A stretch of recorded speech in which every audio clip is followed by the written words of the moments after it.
Welcome back, everybody. It is February, and this is our monthly public meeting. Today, we welcome Eric Schaffner, who is going to be talking to us about his incredible enterprise.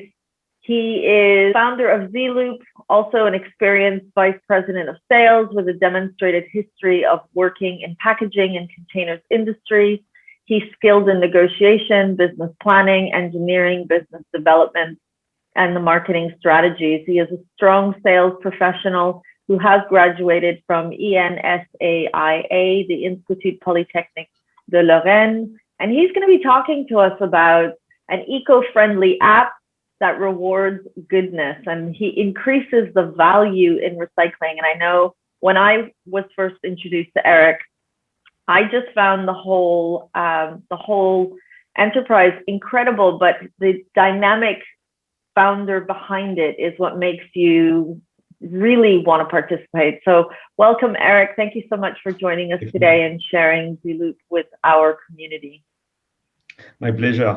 Thank you for inviting me again for presenting Zeloop. Exciting journey indeed. And we spoke a couple of months ago about entrepreneurship, and since then we have done quite a lot indeed. The user base is growing. Maybe let's give a bit of background why Zeloop before jumping into the solution. Like you introduced, I come from the packaging industry. I worked in the corporate world for many years, dealing with complete lines that makes plastic lines, can lines, glass line, and so. Part of the Tetra Laval group that has also the carton lines, Tetra Pak that everybody use, 95% market share. So everybody has that in hand. I came across a startup where I invested personally, where they designed blockchain solution and a reward engine that has the ability to reward people based on an action that we can measure. And after following that, I saw we could use that solution to bring in the packaging world. We have a huge waste management crisis worldwide with pollution all over the place. Not only plastic pollution, that is what we see the most, but we have, wherever you walk, you see more than just plastic lying around. So we thought with that solution, we could do something about it. So we built up a reward platform that gives the possibility to incentivize consumers for their pro-environmental behaviors, with the aim of bringing that litter-free world to pass to our next generation. We'll do our part. Maybe we'll not be finished in 1 year, but at least we will have engaged people on that journey. So the solution as a whole is built on 3 elements. You have a reward engine that is built in-house, using blockchain technology. We have a cryptocurrency that will serve as the link between all the different solutions. And then we have an exciting experience, a game that is on the mobile application, that is Zeloop. So with these 3 elements, we have the ability to configure the ability of rewarding people. The reward engine is basically a platform on which we plug those solutions. So it can be any solution that we will that we can measure an eco-friendly gesture. So it could be batteries, it could be energy consumption reduction, it can be other things that we define, and we have that kind of discussion. And the first solution that we have implemented is the one focusing on plastic bottle, which is the Zeloop solution. So how Zeloop works is actually very simple. As a user, you download the application. That's a prerequisite. You can't get rid of that. But you will see that in the application, you will see if you are in the right place where you have already point of collection. So you will direct it to point of collection. But those point of collection are mapped by the users. So by a process very simple, any bins that have segregation of plastic will be qualified for that. So the user just take a picture upload in the system, we validate, we check whether we have segregation. Once it's validated, then the point becomes visible for any user for them to do the process of deposit. So just to give you an idea of the scale, we launched the app end of July after some testing on the beta version. And we have users in, so we launched it worldwide. We have users in 110 countries, above 5,000. And we have deposit points that have been mapped in 30 countries. And it's about 1,900 points that have been mapped. Actually, while we are talking, I will also connect the application. I think that we should do that also to visualize. Okay. The next step, so once points are validated, the next step is very simple. People go to the point of collection directed by the app, and then they can deposit bottles at those points of collection. So there, it's also very easy. They just have to take picture of the numbers of bottles they have from 1 to 10, or if they have bulk, they can have another function. They declare the quantity, and then they upload the quantity in the system. We check with machine learning and manual checking, because we still have to do the learning. We have to teach the machine learning ourselves. And when the deposit is validated, then people receive in return the cryptocurrency in their wallet. So simple transfers. All those transactions are recorded in the blockchain, so we have a full traceability of the process. I will just share my screen of the app, so it will be easier to visualize.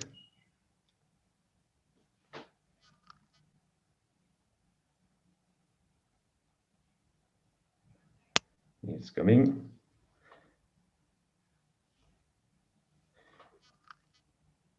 So that is, as a user, I come on the map, I arrive on the map, and you will see here we are in UAE, and all the purple poles that you see on the map have been mapped by the user. As a user, you can see 500 kilometers around you the deposit, but we have in different parts of the world. See, it goes up to Qatar, to Bahrain. And so when I'm a point of deposit, then I can easily go to the point, direct it, make a deposit. I make a picture of bottles, I submit the numbers, and it goes to the system.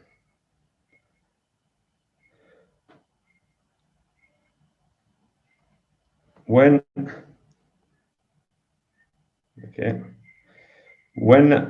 user, when the deposit has been validated, I will find my quantities.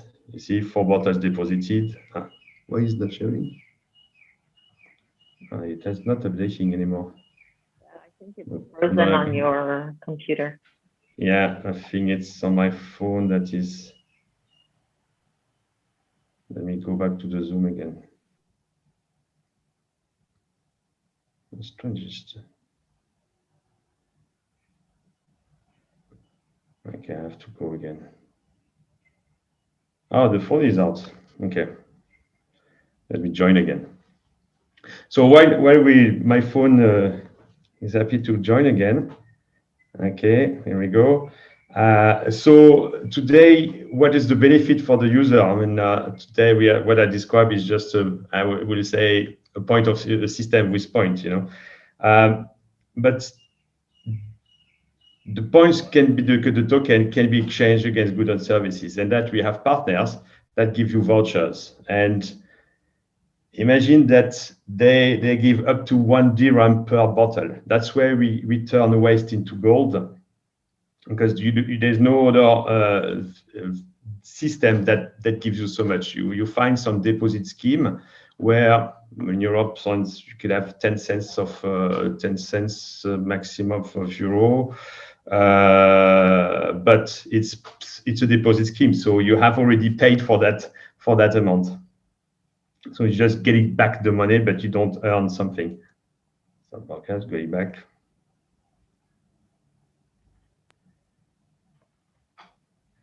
We are back. Here we go. So now we will be able to see what happens with the token. So I've accumulated my tokens.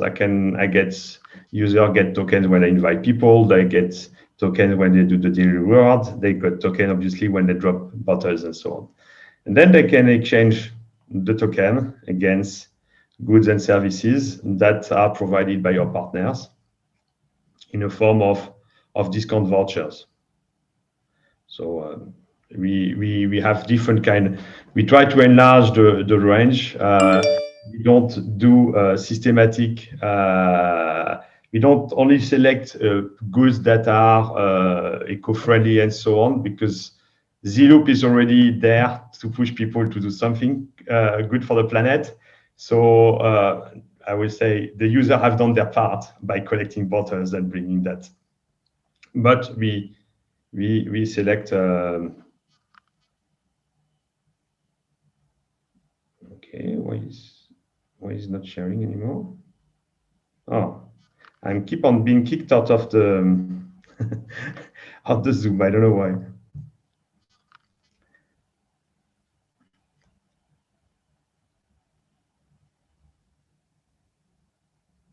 Here we go.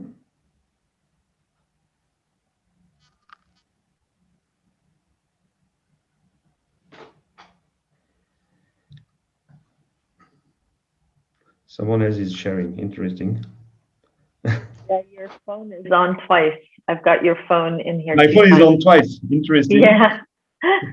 That is modern technology. We think that we can do everything, but at the end, we have. But I think it's great what you've shown us. So you've shown us that you can deposit the bottles, and then you've also shown us that after accumulating so many bottle points, that you can redeem them for rewards, which is what you were just showing us now. Yep. So talk to us more about why you have decided to create this, and what was the driving force behind it. I know you talked about there's pollution and that you saw that there was an opportunity, but why this, Eric? I mean, all of the experiences that you have, why this? Why did you decide to let go of everything else and start Zeloop? So first, I could obviously, being from the packaging industry, I could see the pain point of the pollution, and for the industry, for us as consumers and human living on our beautiful planet. The other hand, we had a solution that could be adapted, and then the go-to-market would be fast because the reward engine was already designed. So we say, hey, why don't we adapt that to that problem that is a huge problem? So that's the first thing. You say we have a problem, we have a solution. Then when you realize the root cause of the problem, why do people litter?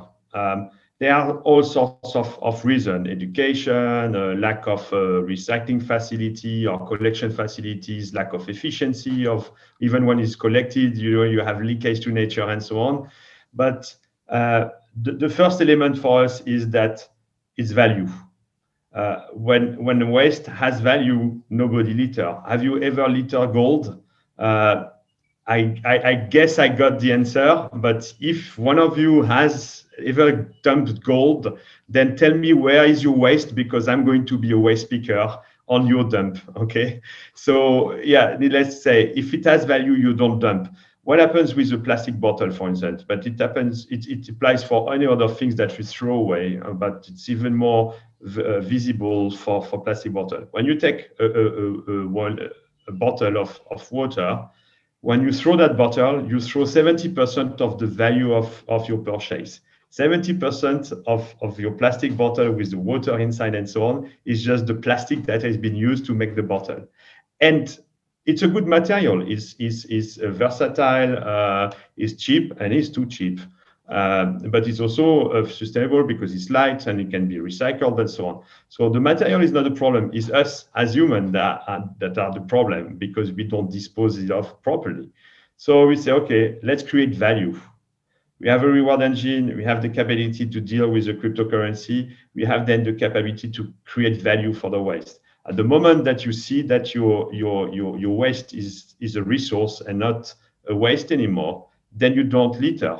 I mean, Zeloopians, they know that when they collect one bottle, whether it's the bottle they have drunk themselves or they collect on the ground by plugging and so on, they see 1 dirham for every bottle. That's what they see. They don't see a dirty bottle lying on the ground or a clean one, but standing in the bin. So it's all that, creating value. The second element is we talk about circular economies. So ideally, if we don't want to take resources too much, we want to switch from the linear economy that we inherited from the Industrial Revolution, where we take resources, use it, you dump. Circular economy, initially you take resources, but after you try as much as you can to reuse what you have taken to do the next product. A bottle, for instance, a plastic bottle can be endlessly, with some new technology, endlessly recycled. So there's no technological barrier to recycle or to do bottle to bottle. But when you analyze the cycle, you have industries bringing product to the consumer, and then you have industries collecting the waste and try to reorganize. But who is taking care of the consumer? Barely nobody. And that's where we have decided to position Zeloop to take care on the consumer. Because if you don't involve the consumer, the loop is broken. And that's why actually you have also the name of Zeloop. We are closing the loop of the circular economy.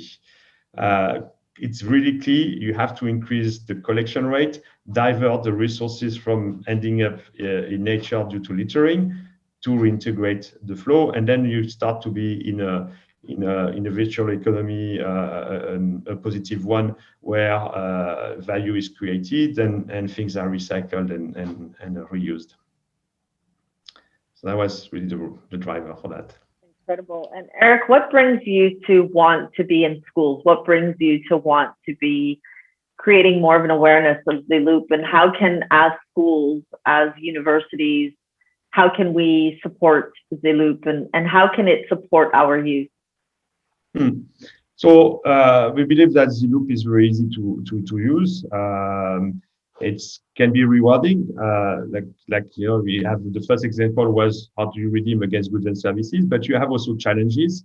People like to compete. It's another driver that we bring to engage people is competition. You have challenges. Currently, you have, for instance, the BHA challenge, where you can win a staycation, you can win iPhone 12 and so on. So it's quite cool prizes to be won. And we have Nestle coming soon with some other challenges. So it can be fun, it can be rewarding, it can be motivating. So what we need obviously is an application only lives if you have users. So for us, as many users we have, the more impact obviously we have also, because if you have only 10% using Zeloop, even if they collect 1,000 bottles, it will not make a huge difference. But by the numbers, we can make a difference. It also brings education on the go. We see some, because there is that gamification element, people will join and maybe the kids will influence the parents and so on. So we see those change of behavior. And that is really the ground things. It's change of behavior. And obviously, where is the best place for young brains that are not yet, shaped by their life, that are still open to engage with new directions and so on, is universities, schools, and so on. So it's the best place for us to acquire new joiners. After in the application, it can be spread. You have the ability to invite friends, and you even earn some tokens when you invite friends. So the more you invite, obviously, the more you earn, and the more you help for making an impact. Oh, I totally bought into this when I first met you earlier in the year. Now, thinking about careers and as a careers practitioner, and I think about the youth and their future careers, how do you see this type of an enterprise inspiring young people to think about different types of careers? So if we think about your enterprise, what types of job roles exist because of Zeloop?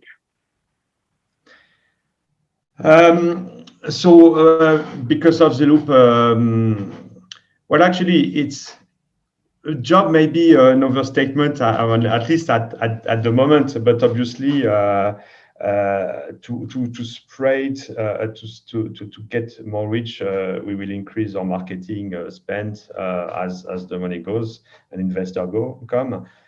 So clearly we will generate positions in marketing, in digital marketing. That is the key. We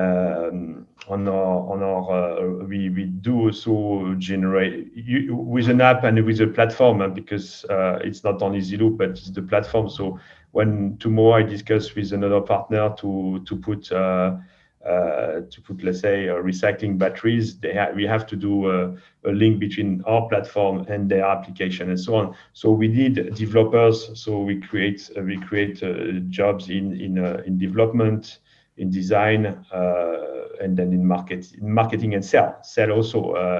You have to create. The application is B2C in terms of use, but it's B2B in terms of revenue. What finance Zeloop is when we do challenges, what we call it commissions. Those are sold to companies because it's a space for their brand to be visible and linked to an initiative that tackles plastic pollution, for instance. So it's for their CSR is important, and then it's relevant because they can really link that in a tangible action. So that is what we sell. So when you have something to sell, you need salespeople. As simple as that.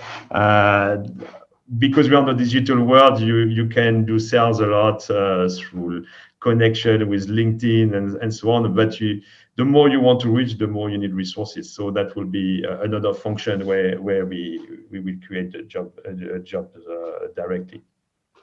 And as the owner of this, as the founder and the driver behind this, what do you look for in future talent? So we have careers practitioners and professionals on the call thinking about preparing the youth for their future careers. So when we think about sales and digital marketing and app development, what would you say are the kinds of characteristics or the traits that you look for in young professionals when you're thinking about future talent? I think especially on the setup, a startup setup, there's so many things to do that people need to be versatile. So it's not because they're recruited, I don't know, in marketing, they can't give their input on something else, on operation and so on. We work on a team, as a team, everybody has give his point of view.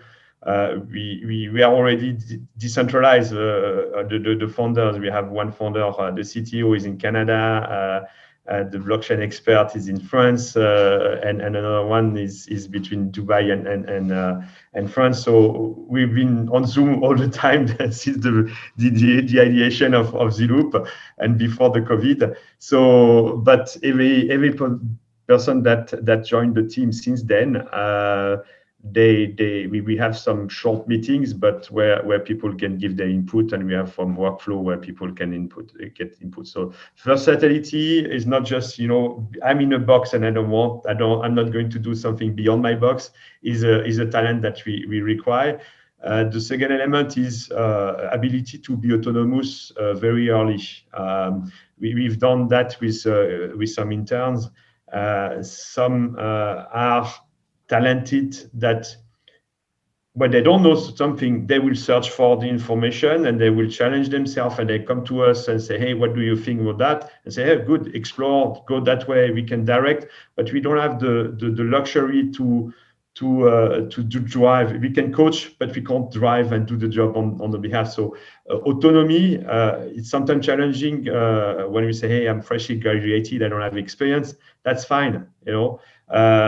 I remember when I was young, you exit of engineering school and people expect 10 years of experience where you just freshly graduated and they don't want to pay you for like someone that is 10 years graduated. So 10 years experience. So there's a contradiction sometimes. So we understand that if you are freshly graduated, you can't have a huge experience. But as long as you have the open mind and you have the capability to search to investigate on your own, and then submit, and then we have the coaching, that is fine. So that ability to be autonomous, and we saw some profile, and it's really in other people. We have people you have really to say, hey, please do this. Then they do good, but once the task is done, what's next? And then you say, okay, do this next task. Where someone is autonomous to say, think about this. So I've got a problem, or we want to go that direction. Bring me some solutions and so on, or some suggestion. The person does, and he also have one step ahead of thinking the next one, or be proactive. You know, say, hey, I think we could do that and that. That's what we look at, the kind of profile, especially on a startup where we can't have a structure that has different competence, different talent on the specific item. Really interesting that you mentioned these, and I know in our past meetings, professionals have said very similar things, but the qualities that you look for in future talent are not qualities that are taught in a classroom. And I think any educator listening or practitioner listening, these are things that we expect young people to have, but they're not part of the school curriculum. How would you see, Eric, as the role that you play, how would you see, or what tips can you offer us to, you know, help young people develop more so that by the time they get to your desk, they have had time? You know, what are some of the things that you would suggest that we be doing with youth instead of pushing them through to work experience? Maybe we should be developing these traits and characteristics. I think, it's a long time now I have studied, but also during my corporate life, we had a lot of trainings and so on, and sales trainings, marketing, all sorts of trainings and so on. I thought that what brought us the most, or even personally, what brought me the most was when you have life situation, more soft skill, you know, working on the soft skill, getting people daring, that they can talk, they can express themselves, they get that mindset. This is fine. It's fine to not to know, but it's better that you have the ability to search for information. So getting self-confident, that sometimes you see people are not self-confident. So soft skill is probably something that in university is not always what we look at. We are more talking on the academic learnings and so on. A part where we can develop that will be probably something very useful. Thank you so much, Eric. I know I can keep asking you questions after questions, but I want to open it up to anybody that would like to ask the question. I don't see anything in the chat box, so feel free to just jump in and ask a question directly to Eric. So Eric, I find the idea that you are pursuing really fascinating. What I'm wondering is, how does Zeloop monetize? You know, if you're giving things away and even paying people for recycling, but you're not the one actually receiving the recycled materials. Absolutely. How do you make that work financially? Yeah, that's true. And actually, there was some small initiative in some places where people have tried. In UAE also a couple of years ago, there was a home cycle or something. Someone had an app and collecting the waste and tried to make money with the waste. If you are a small startup like that, we're not going to disrupt the waste management industry. It's in the hands of large companies like BI and so on. They have general contract for the whole waste. And then since they have already paid to collect the waste, they extract whatever has value from the waste to get additional profit. So if we had just the cost of collecting plastic is light and bulky, you don't get. So forget that revenue stream. Indeed, that's why we didn't position us at all on that. And it's actually even limiting the growth, because we will not be in reaching so many people in different countries if we had that. So the crowdsourcing of the point is the key. But you're right. And then how do we get money? So the first element is those challenges. The commissions is something that we sell to corporates. So by membership or for a program, it can be in terms of consumer engagement program, like BIHA. Every month we have a challenge and they give prizes and so on, but they also pay us for the service. It can be also employees engagement program. So it can be a challenge within a company and so on. It can be also for university and so on. We have a company code in the profile, so we can assign people a company code. So we have a belonging, and we can just do a challenge for a place and so on. After depends on the profile of the company in terms of the how do we do that? Partnership is also a direction. When we have acquisition, we are also happy to do that. But that is one element of monetizing. The marketplace also is a source of revenue. The partners give nice discount to the Zeloopians when they redeem. Say $1 per bottle, but it's up to 40% discount for some professionals, some e-commerce. They do have a bit of commissions also on the spend, so that is another element. When we do the platform, when you do white label, so you take a Zeloop, but you adapt it to another recyclable or another product and so on. This we have a setup fee, just to adapt, obviously, the application and to link to the reward engine. And then we will have a fee per user. So that is also another revenue stream. Later in the roadmap, we have some other revenues, but that will come when we have 100,000 users or million when we as our target in 3 years' time. With the numbers, then you have some new channels for monetizing. But as of today, it's primarily the commission, and the white label for those where we can move. Thank you, Eric. Thank you, Daniel. That's a great question. Definitely one that we're always thinking about is how do these people make money? So it's really great that you could talk about that. Does anybody else have a question they would like to ask to Eric? Well, that's true. We start to have some contracts and so on, but we don't make enough money to pay all the people we have. At the moment, we are self-funded. We have some investors, and we're looking for more investment to actually to scale up and accelerate the reach and so on. I'm just curious, and thank you, Eric, and thank you, Daniel. This was the question that was on my mind as well. Is there a thought to getting a larger sponsorship by a government or you know, I'm just trying to see where Zeloop goes from here. To see your long. Do you plan to get a sponsorship by a government body to encourage citizen participation in recycling initiatives? Because it seems more diffuse as it is right now. Yeah. I mean, you know, any source of support, of financial support, it's something that we have to explore. After we have a lot of things a lot of doors to open. So you also try to prioritize and so on. When you have sponsorship and so on, the challenge with that is it can help, but it's not. It doesn't make the business sustainable, you know, because you get the money, you burn it, and then you go. So we still need to demonstrate that the solution is sustainable and viable on its own without help. Obviously, the help, it's good to accelerate the steps and so on, and we look at that.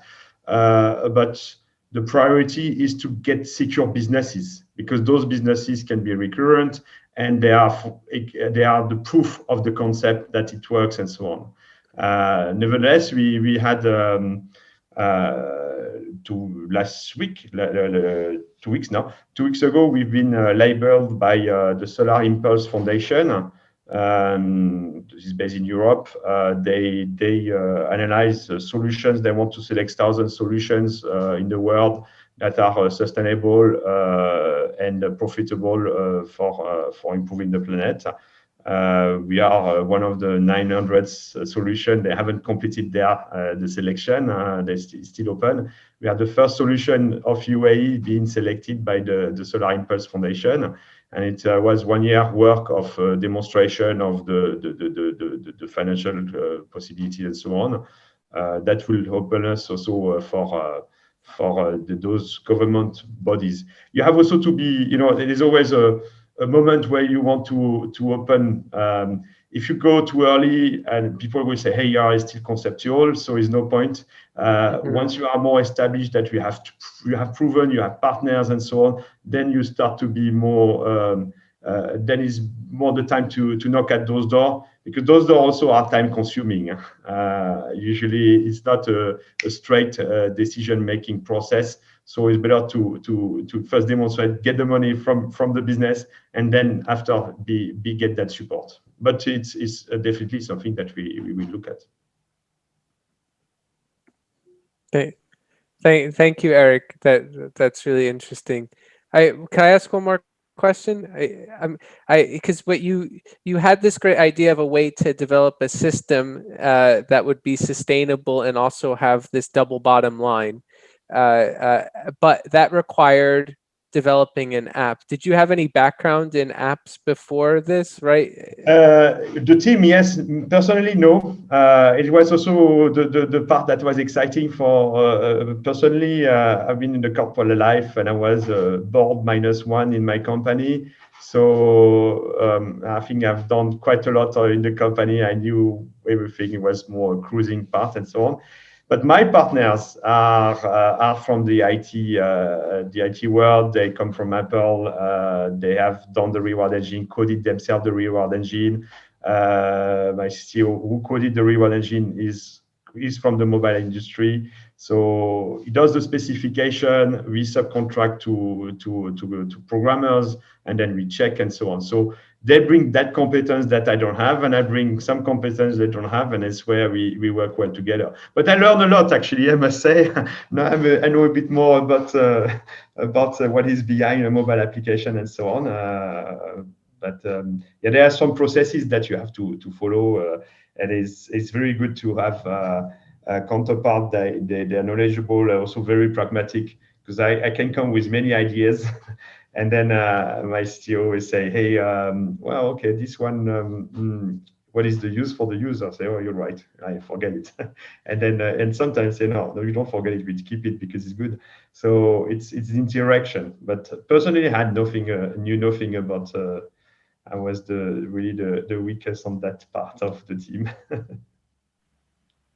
And it's incredible that you own that, but you've also done something about it. You found the opportunity. I think that's incredible, and I think it's inspiring for us who work with the youth, also to remind them examples of real people that did something that took them outside their comfort zone, but they didn't stop because they felt that they couldn't do it. They just found people to surround themselves with to make that opportunity come true. So that's very inspiring, Eric, and I think a great learning for us to take back to our students.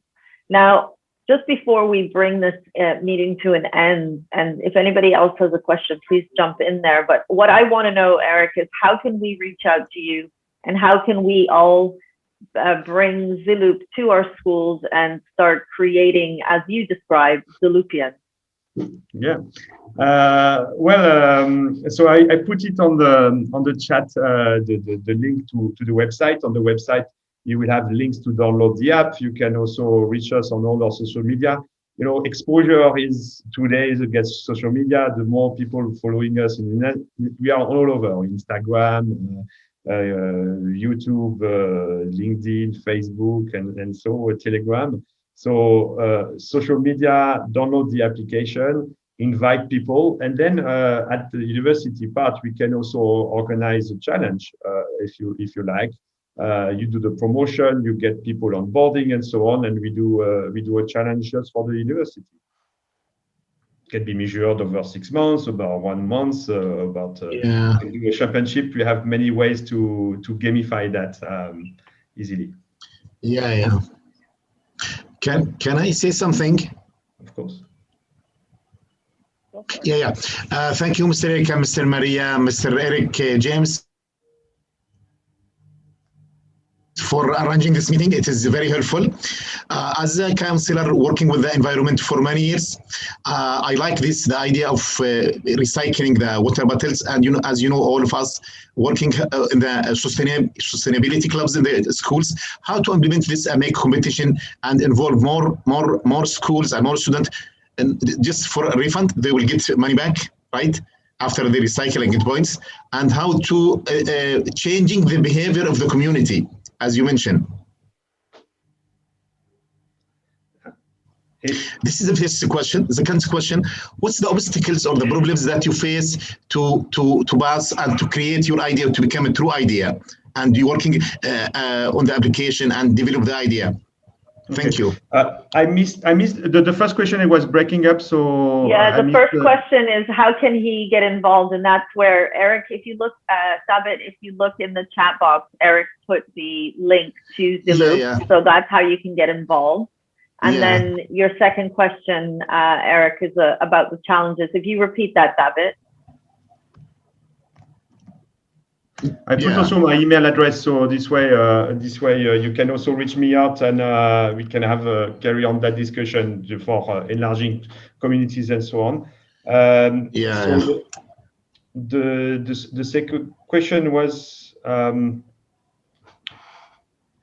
you just get me back on the second question? Yeah, sorry for this. The second question was the problems of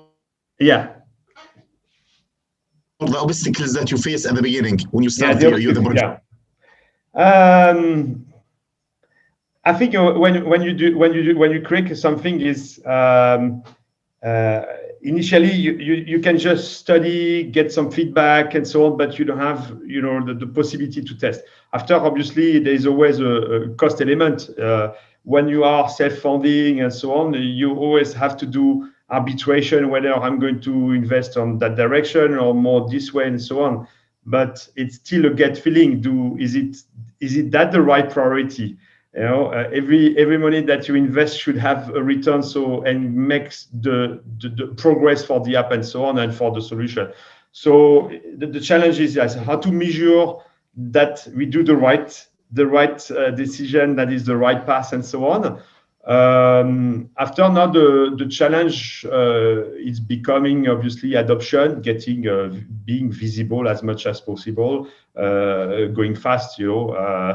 Every time that is slow, every time pass is time that obviously prevents you for growing. After resilience, when you talk on the business side, for the revenue side, we talk with businesses. They have their own rhythm. People are paid, so whether they answer in 1 week or in 1 month, for them is not different. For you, for a startup, it's very different whether you have the answer in 1 week or in 1 month. So you have to chase all the time. And time passes. That is a huge challenge. Obviously, I even don't. It would have been the same valid also without COVID. With the COVID, needless to say, that was even more challenging because people were focused. Now it's getting better, but obviously at the moment in April last year, people are on their business continuity, which is rightful, and then obviously some non-priority for them topic were putting aside. Now it's coming back. So, but that obviously at the same time, time passes.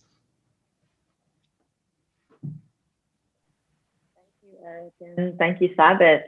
Is there anybody else who has any last questions that they would like to ask Eric? Okay, so if anyone wants to reach out to Eric, he's put both his contact email and his the website for Zeloop, www.zeloop.net, and you can reach out to Eric directly if you are interested in taking Zeloop into your institution. Thank you everybody for coming. Just a quick mention, we have our upcoming UAE Careers Community virtual fair happening on the 24th of March. That's next month.